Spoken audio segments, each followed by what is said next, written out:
बाबा साहेब भीमराव अम्बेडकर एक मानव नहीं बल्कि महामानव थे। बाबा साहेब भीमराव अम्बेडकर भारत के लिए बहुत ही बड़ी उपलब्धि थे कि बाबा साहेब भीमराव अम्बेडकर 14 अप्रैल 1891 को भारत में जन्म लिए। बाबा साहेब भीमराव अम्बेडकर पढ़ लिख कर पूरे भारत के उत्थान का काम किए।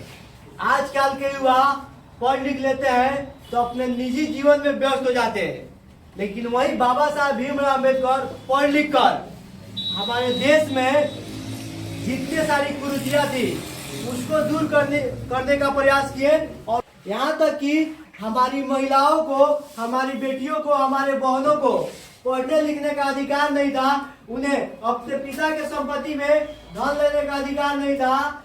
यहाँ तक कि देखेंगे कोई जॉब करने का अधिकार नहीं था। तो महिलाओं के अधिकार के लिए बाबा साहेब भीमराव अम्बेडकर ने अपना पद से इस्तीफा दे दिया। बाबा साहेब भीमराव अम्बेडकर इतना त्याग किया है तो हम लोग इस महामानव को भूल नहीं सकते हैं। आज उनके जन्मदिन पर हम लोग उनको नमन करेंगे। आप सबसे रिक्वेस्ट करूंगा कि आप सब खड़े हो जाइए। चलिए हम लोग सिर झुकाकर बाबा साहेब भीमराव अम्बेडकर को नमन करेंगे।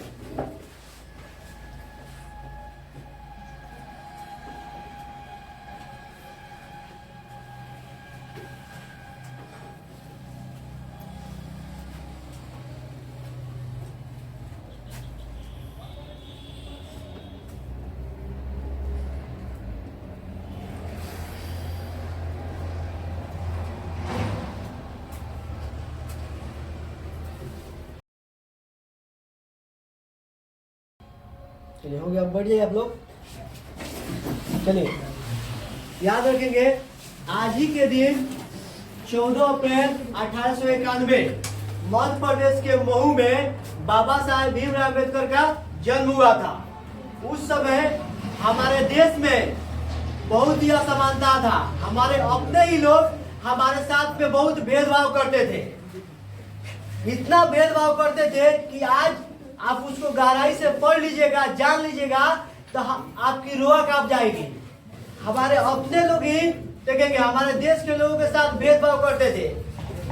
जो लोग समाज में उच्च स्थान प्राप्त किए थे उस समय में, वो लोग निम्न स्थान पे रहने वाले लोगों के साथ, यानी कि उच्च वर्ग के लोग निम्न वर्ग के लोगों के साथ अस्पृश्यता की भावना रखते थे, छुआछूत की भावना रखते थे। वो लोग छोटे लोग को, बड़े लोग को छूत मानते थे, उनको देखना नहीं चाहते थे, उनसे घृणा करते थे, साथ ही उनसे सारे अपना काम करवाते थे और उनको उनका हक भी नहीं देते थे। लेकिन बाबा साहेब भीमराव अम्बेडकर उन सभी व्यक्ति के लिए एक वरदान हुए जिनको समाज में सताया जा रहा था, दबाया जा रहा था, जिनका शोषण किया जा रहा था। बाबा साहेब भीमराव अम्बेडकर भारत में पढ़े, अमेरिका में पढ़े, ब्रिटेन में पढ़े, इतना पढ़ लिख लिए थे और विदेशों में रहने के बावजूद उनको इतना मान सम्मान मिल रहा था कि वो भूल चुके थे कि वो छोटे जाति से बिलोंग करते थे। उतना उनको विदेशों में मान सम्मान मिल रहा था। लेकिन बाबा साहब पुनः भारत आए और भारत में जो कुरीतियां थी, जो लोगों के साथ अन्याय हो रहा था, वो सब के खिलाफ आवाज उठाए और भारत से उन सारी समस्याओं को दूर किए। हमारे देश में हमारे महिलाओं के साथ बहुत अत्याचार होता था। हमारी बहन बेटियों को सती कर दिया जाता था, जबरन उनको जला दी जाती थी। बाबा साहेब भीमराव अम्बेडकर उन सारी कुरीतियों को दूर करने का प्रयास किए। साथ ही देखेंगे हमारे देश में हमारे महिलाओं को पढ़ने लिखने का अधिकार नहीं था, जॉब करने का अधिकार नहीं था। उसके लिए बाबा साहेब भीमराव अम्बेडकर अपने पद से इस्तीफा दे दिए, तो जाके महिलाओं को अधिकार मिला पढ़ने लिखने का और जॉब करने का। आज उन्हीं का देन है कि हम सब एक साथ भाईचारे के साथ में रहते हैं। आज हम सब भूल चुके हैं कि हम लोग किस जाति से हैं या किस वर्ग से है, लेकिन आज हम सब क्या है, एक साथ मिलजुल कर है। तो ये बाबा साहब का ही देन है, क्योंकि बाबा साहब चाहते थे कि समाज से छुआछूत मिटे, समाज में सभी लोग एकता के सूत्र में पिरोए। इसलिए बाबा साहेब भीमराव अम्बेडकर ने संविधान में सबसे पहले समता और समानता का अधिकार दिया है।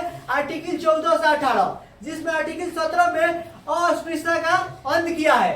आज उन्हीं का दिन है कि आज हमारा भारत इतना आगे बढ़ा है। नहीं तो हमारे देश में पहले जितना छुआछूत था, हमारा देश उतना कभी भी आगे नहीं बढ़ सकता था। तो बाबा साहब भीमराव अम्बेडकर एक मानव नहीं बल्कि महामानव थे। पूरे भारत उनका कर्जदार है। आज भारत आगे बढ़ रहा है तो बाबा साहब भीमराव अम्बेडकर के योगदानों के बदौलत ही भारत बढ़ा है। यदि बाबा साहब भीमराव अम्बेडकर देश से छुआछूत नीच उच्च की भेद को न मिटा रहे थे तो भारत इतना आगे कभी भी नहीं बढ़ सकता था। तो ये जो महामानव थे, हम लोग को इतना कुछ दे के गए हैं। अब हम लोग को उनके दिए हुए रास्ते पे चलना है और अपने देश को आगे बढ़ाना है। आप सब तैयार है बाबू? पढ़ लिख कर देश के लिए आगे बढ़ेंगे। देश में किसी के साथ भी छुआछूत नीच ऊंच का भावना नहीं न रखेंगे। पढ़ लिख कर अपने देश को, अपने भारत को अखंड बनाएंगे। अपने भारत में एकता और समानता कायम करेंगे। अपने देश के विकास के लिए प्रॉपर काम करेंगे। देश में किसी के साथ अन्याय होगा तो उसके लिए आवाज उठाएंगे। देश में महिलाओं का साथ देंगे। बाबा साहब भीमराव अम्बेडकर का यही कहना था कि हमारे देश की महिलाएं आगे बढ़े। किसी समाज की प्रगति उस समाज की महिलाओं की प्रगति से मापा जाता है। बाबा साहब भीमराव अम्बेडकर का कथन था, किसी समाज की प्रगति उसकी देश की महिलाओं की प्रगति से मापा जाता है। जब तक किसी देश की महिलाएं आगे नहीं बढ़ती है तो उस देश का, उस समाज का प्रगति नहीं हो सकता है। लेकिन फिर भी लोग देखेंगे बाबा साहब भीमराव अम्बेडकर को किसी जाति विशेष से जोड़ के देखते हैं। ये हम लोग के लिए बहुत ही शर्म की बात है। आज बाबा साहब भीमराव अम्बेडकर का हम लोग कितना भी गुणगान करें लेकिन उनका कर्ज नहीं उतार पाएंगे। लेकिन फिर भी हम लोग उनको नमन करेंगे। और बाबा साहेब भीमराव अम्बेडकर ने जो भारत को आगे बढ़ाया था और भारत के बारे में जो सपना देखा था, हम लोग उसको पूरा करेंगे। आप लोग तैयार है ना? भारत को आगे बढ़ाएंगे ना?